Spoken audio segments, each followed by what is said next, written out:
E aí, gente, quanto tempo? É, Passei por uns apertos aí por conta da faculdade agora nesses últimos dias, essas últimas 2 semanas. Então ficou meio complicado gravar. Eu tinha um material aqui, mas eu não gostei muito do resultado dele, então eu refiz ele. Eu acho que vai ficar mais interessante agora. Então, o que a gente vai falar hoje? A gente vai se aprofundar mais em conjunto de dados. A gente já viu listas, né? E agora a gente vai estudar um pouco sobre sets, dicionários e tuplas. Mas afinal, o que é um set? O set ele é um conjunto de informações que não se repetem. Ele é um conjunto, nada mais do que isso. Enquanto a lista você pode pegar e fazer o seguinte aqui, é A igual a 1, 2, 3, 4, 5. Se a gente fizer aqui se a gente mostrar os valores de A, a gente vai ver que tem várias vezes aqui o valor 1. O set ele tem uma propriedade muito interessante. Vamos chamá-lo de meu primeiro set. Se você aplicar ele sobre uma lista, ele já pega e remove todos os repetidos. Então, meu primeiro set ele vai ser o quê? Vai ser um set em cima da lista A. Então, vamos lá. Meu primeiro set. Cara, olha que maravilhoso. Aqui a gente já vê a primeira diferença para uma lista, que é esse cara aqui. Aqui a gente já nota a primeira diferença.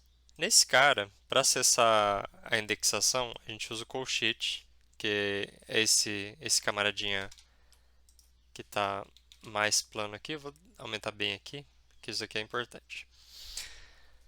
E aqui a gente usa chaves, que ele tem essa curvinha aqui. Então, essa aí já é a primeira diferença. Se a gente quiser criar um set do zero aqui, ó, meu segundo set, a gente pode fazer o seguinte: a gente pode pegar e utilizar essa figura aqui, essa expressão, de modo muito controlado, por favor. Eu vou explicar mais adiante, mas a gente usa para dicionários também a mesma sintaxe. Então, tenha sempre noção do que você está fazendo, tá? Muito cuidado ao usar o indicador de chave, tá? Então, vamos lá. Meu segundo set vai ter quais valores aqui? Vai ter os valores, por exemplo, é, alimentos que eu comprei durante a semana, por exemplo, sei lá, arroz, feijão e lentilha. Vamos lá.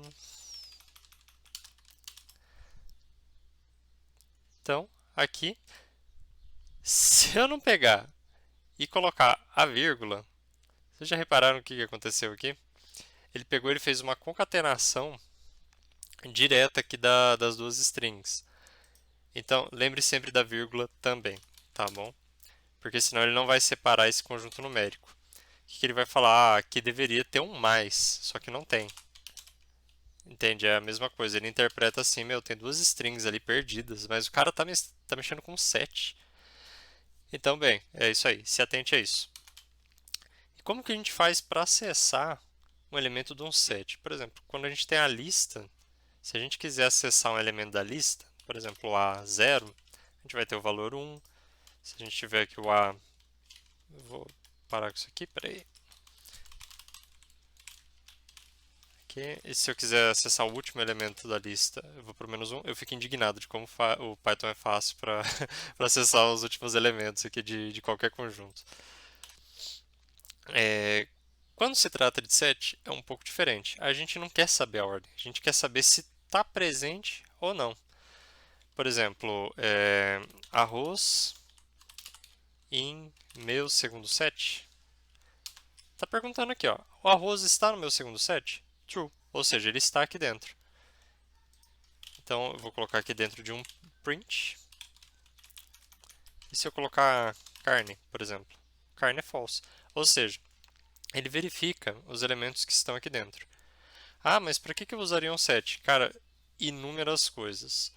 Inúmeras mesmo. Por exemplo, você tem um conjunto lá de informações e você quer verificar o nome das pessoas que fizeram um pedido nas últimas 3 horas. Às vezes, a mesma pessoa fez 4 pedidos nas últimas 3 horas. Aí você não precisa mostrar o nome dela várias vezes. Você pode pegar e indexar isso aí de uma maneira diferente. Então, vamos partir. Eu acredito que nessa parte de set tá ok. Então, vamos para o dicionário. Então, vamos falar de dicionários.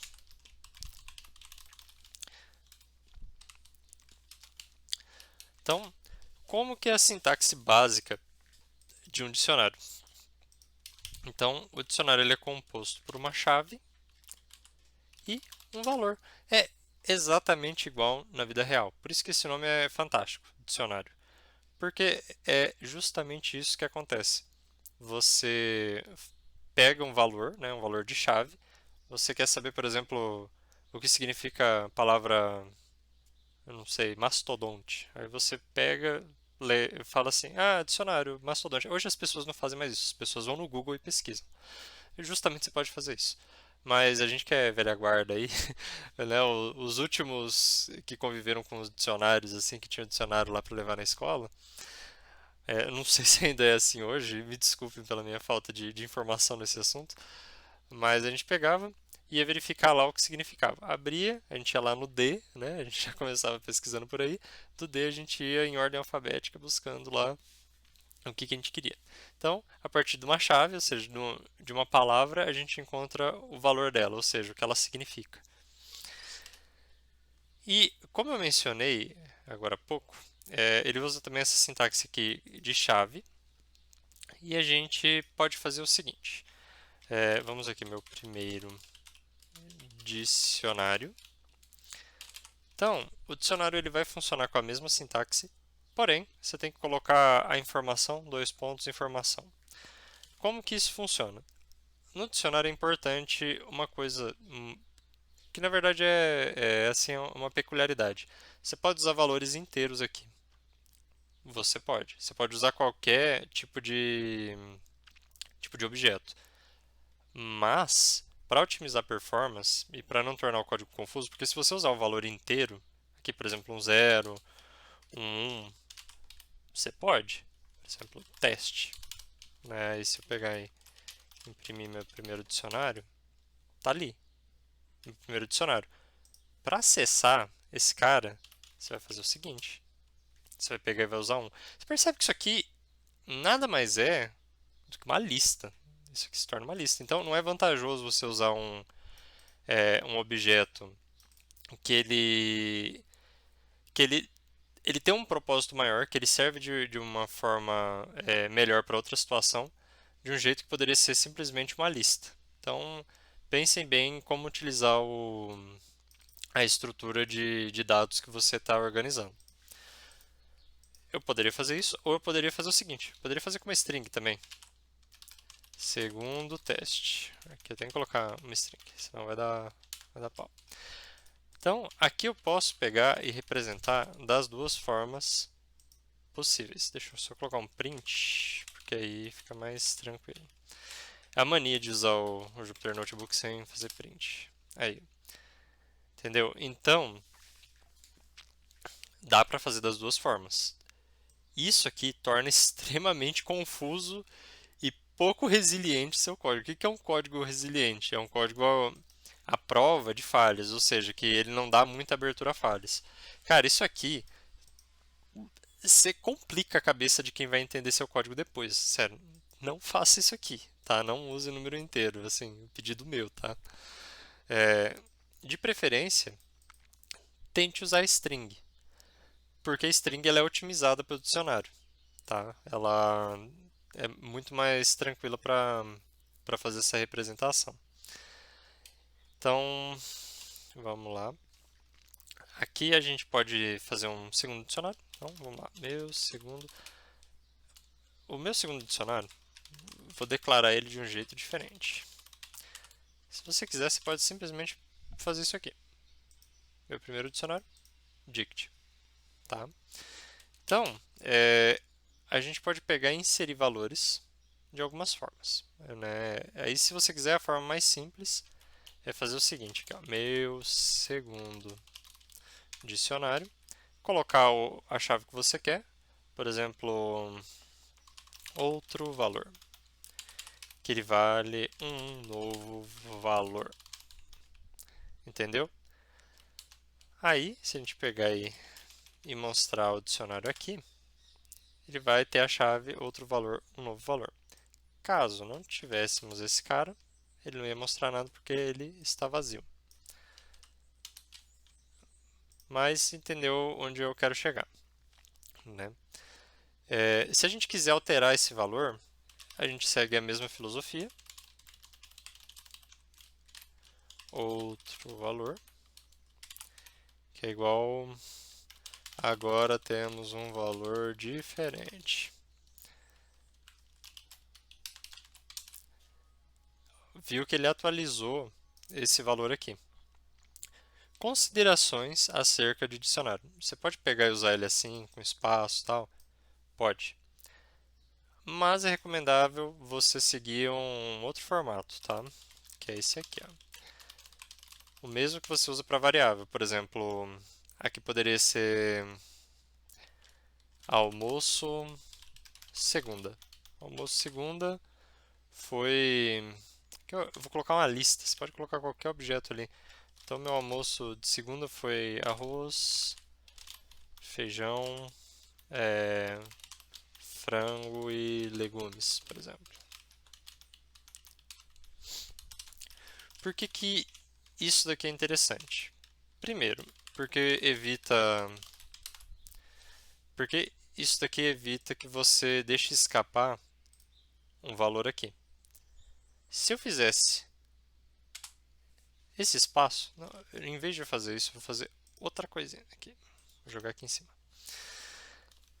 Que o meu segundo dicionário, em vez de eu usar outro valor, eu tenho outro valor espaço. Pronto, você já criou outra chave, você não vai alterar seu valor. Pronto, acabou. Para você acabou, fim da linha. Agora, agora você se perdeu, você vai ter que debugar isso aqui. Então, novo valor para outro valor. Nossa, ficou confuso isso aqui, mas tudo bem, sem problema. Viu que apareceu aqui, ó, separado? Por isso que eu falo, é interessante a gente sempre utilizar é, o modo mais confiável de armazenar o dado e também de colocar uma chave aqui para localizar ele, tá? O dicionário, ele tem algumas propriedades muito interessantes. A gente pode pegar, não é propriedade, é um método, na verdade, né? Um método. Você executa ele, você executa ele. Aqui a gente tem uma lista, né? Mas vamos para os mais interessantes. Os mais interessantes, ao meu ver, seria o keys, por exemplo, que ele vai fazer o quê? Ele vai mostrar para a gente um objeto que ele, na verdade, representa uma lista com as chaves que a gente tem. Isso é extremamente útil. Meu segundo dicionário, então vamos pegar o velhos também. Mesma coisa. Se a gente tem a representação das chaves, a gente tem a representação dos valores também.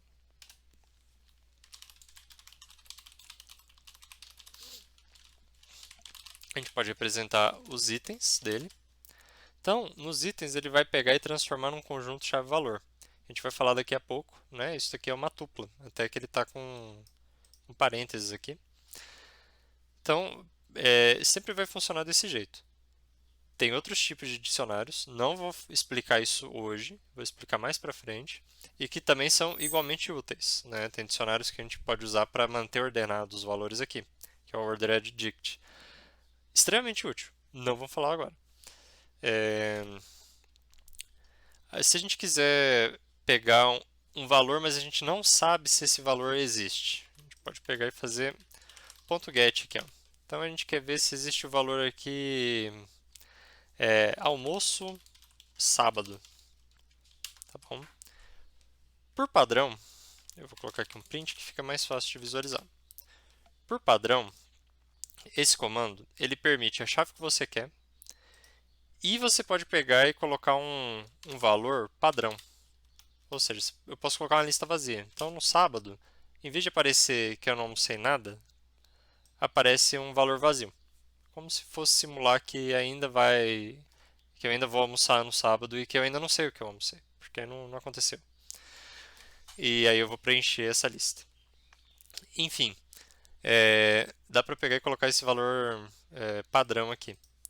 Isso aqui é muito útil. Vamos pegar uma situação de exemplo aqui, ó. Deixa eu escrever ali em Markdown. Então, exercício.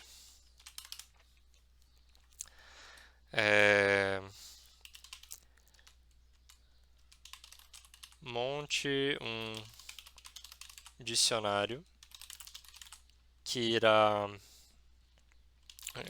coletar o tempo gasto em atividades durante a semana e retornar um valor total. O tempo gasto, eu vou colocar aqui em horas. Tempo gasto em horas em atividades durante a semana e retornar um valor total. Como que isso vai funcionar? Tá? Então vamos lá, atividades. Então a gente vai montar primeiro. Então, aqui a gente vai fazer o seguinte: a gente vai colocar aqui, ó, segunda, a gente gastou 5 horas. Na terça, a gente gastou 2 horas. Na quinta, a gente gastou 1 hora. E no domingo, a gente gastou mais 1 hora. Ah, mas e os outros valores da semana? Precisamente, a gente vai fazer o seguinte agora.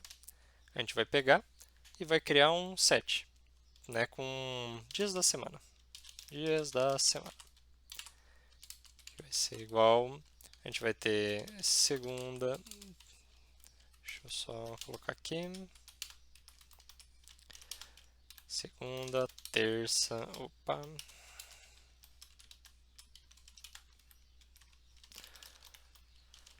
quarta, quinta, sexta, aqui eu tenho que colocar vírgula, senão vai dar problema. Sábado e domingo. Tá, então nós temos aqui os dias da semana, tá? O que nós podemos fazer aqui nos dias da semana?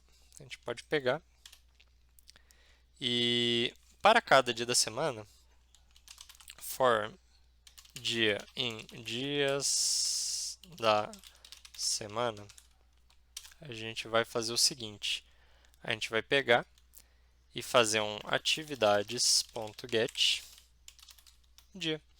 E a gente pode printar esse valor. Tá?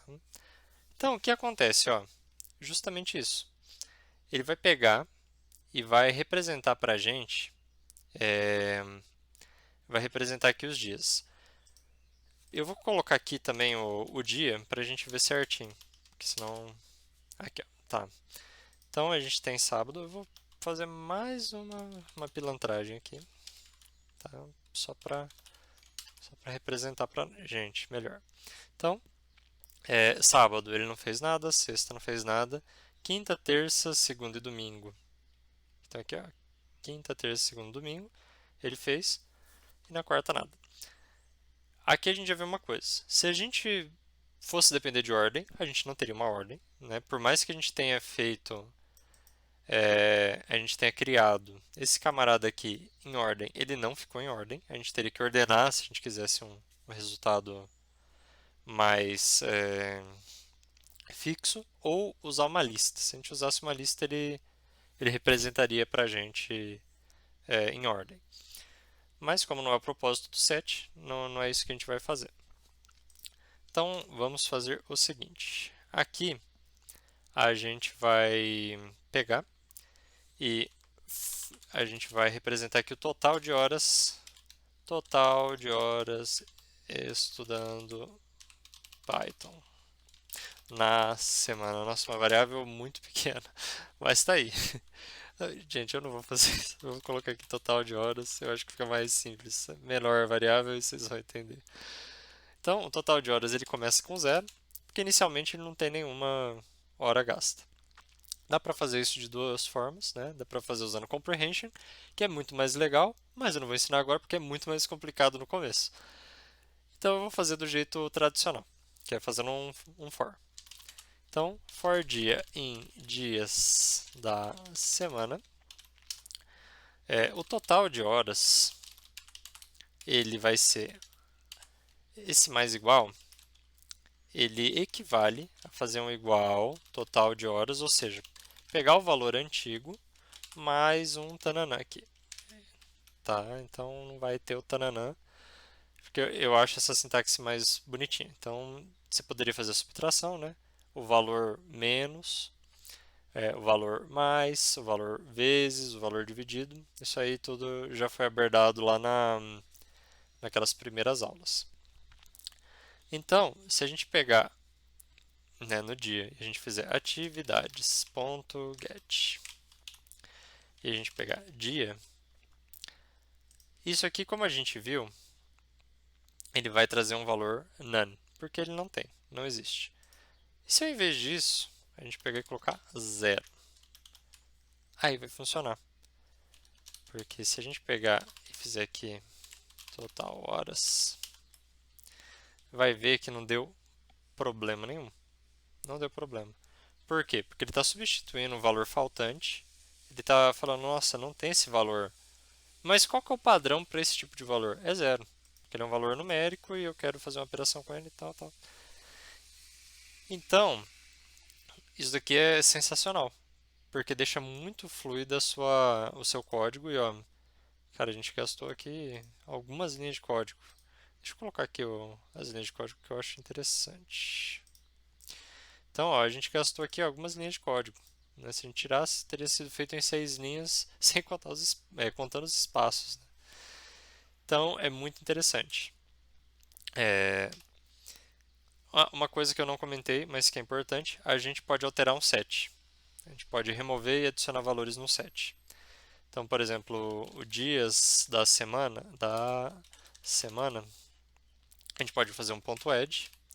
A gente pode adicionar mais um dia da semana. A gente vai ter, ó, a gente tem domingo, mas domingo para segunda fica muito chato. Então a gente vai ter o dia o dia do saco cheio. O dia do saco cheio tá ali, ó, os dias da semana. Então a gente tem um dia do saco cheio. Então aqui aparece agora o dia do saco cheio. Por quê? Porque não é fácil passar do domingo para segunda. Tô brincando, gente. É, Então, porra, não aprovaram o dia do saco cheio. Então eu vou ter que tirar o dia do saco cheio do calendário. Poxa, como que eu faço isso? Então a gente vem aqui, dias da semana, ponto remove, né, para remover o dia do saco cheio. Então, se a gente pegar aqui e remover o dia do saco cheio, volta a ficar aqui a nossa monotonia de domingo a domingo, com valores nada ordenados. Então, vamos partir para o nosso último conjunto, que é a tupla. Tuplas. A tupla é um caso muito interessante, porque ela é utilizada em várias linguagens, várias mesmo. O lugar principal onde a tupla é usada e assim, de onde eu conheço por início, banco de dados. Então, se você pegar a estrutura do banco de dados lá que ele tem várias coluninhas, nada mais é do que uma tupla de valores, ou seja, são valores que não se alteram, que você está inserindo ali em blocos, né? Você está colocando de modo vertical, ou seja, está empilhando ali. Pá, pá. Claro, tem outros tipos de banco de dados, mas para um banco de dados SQL, né, tradicional e de relacionamento, ele funciona dessa forma. Para declarar uma tupla, a gente pode fazer o seguinte: minha primeira tupla, pode ser tuple, por exemplo, a gente coloca os valores aqui, por exemplo, 1, 5, 9, e a gente pode pegar e representar aqui. Ué, tá bom. Colocar dentro de uma lista. Então, já que ele não aceita a construção assim. Então ele vai pegar a construção aqui dentro de uma lista e transformar numa tupla. Se eu quiser alterar, não há o que eu faça agora. Não há o que eu faça. Eu posso pegar a minha primeira tupla aqui e tentar fazer um remove. Não tem remove. Não tem add, não tem nada disso. O que eu posso fazer é acessar valores indexados. Isso que eu posso. Eu posso pegar, adicionar o segundo termo e o terceiro termo aqui, por exemplo. Isso é que eu posso fazer. Posso fazer iterações. Então, for I em minha primeira tupla, print I. Então, beleza, perfeito, ele não vai alterar. Se eu quiser, eu posso transformar o set também numa tupla. Então, dias da semana tupla vai ser o quê? Tuple dias da semana. Então, beleza, ele montou aqui. E está aqui. Agora ele vai ficar ordenado, certo? Ele está extremamente desordenado aqui, mas acredite em mim, ele pode ficar ordenado, tá? E se eu quiser, eu posso transformar. O Python é muito legal porque você pode transitar entre tipos de dados de uma maneira muito simples. Posso pegar e transformar numa lista esses dias da semana aqui. Cara, Python é muito simples para você transformar dados. Por isso você tem que ter muito cuidado no que você está fazendo, porque senão a coisa desanda, né? E aí, para hoje, eu acredito que é o suficiente, né? A gente viu aqui então, só recapitulando. Então, nós começamos mostrando o exemplo de uma lista, que ela repete os valores, mas que ela é indexada. A gente mostrou um set, né? Como criar um set a partir de uma lista, aqui nesse caso. A gente mostrou como a gente pode trabalhar, né, com um set, como a gente pode verificar o que tem lá dentro. A gente viu dicionários, né, uma boa prática de dicionários é não usar o número inteiro aqui na chave. Nós também vimos aqui o dicionário, né, como inserir valor, como alterar o valor, modo padronizado de fazer isso. Como pegar as chaves, como pegar os valores e como pegar os itens, né, que são esses conjuntos. E como utilizar o get sem o valor default e com o valor default. Então, aqui a gente teve também, a gente viu tuplas. E eu só queria passar uma última coisa que eu acho muito interessante de dicionário que eu esqueci completamente. No dicionário, a gente pode fazer a seguinte sintaxe. Valor em meu primeiro dicionário. No dicionário, eu posso pegar e fazer isso aqui. Como a gente tem... Opa, não em meu primeiro dicionário. Tem que ser meu primeiro dicionário.items. Como a gente tem os itens e eles vêm num formato chave-valor, né, e sempre em uma tupla com uma chave-valor, a gente pode pegar e desconstruir no formato chave-valor. Então, se tivesse uma tupla com 3, a gente poderia fazer essa iteração aqui. Eu vou explicar isso também, acho que é importante. Então, aqui a gente vai pegar e imprimir. Opa. Chave e valor. Então a gente tem aqui teste, segundo teste. Então aqui a gente vai fazer o seguinte: a gente vai pegar dias da semana, atividades. Vou pegar aqui o atividades.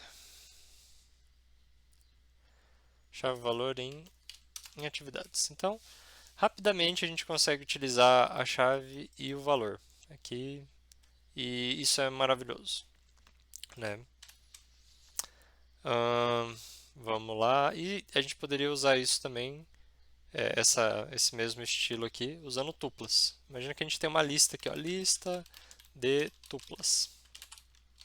Então, a gente vai ter lista aqui, e vamos imaginar que a gente tem o valor A, B, B e C,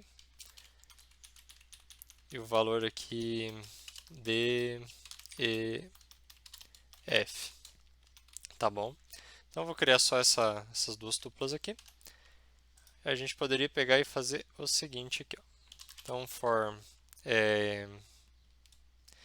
IJK em lista underline D, underline tuplas.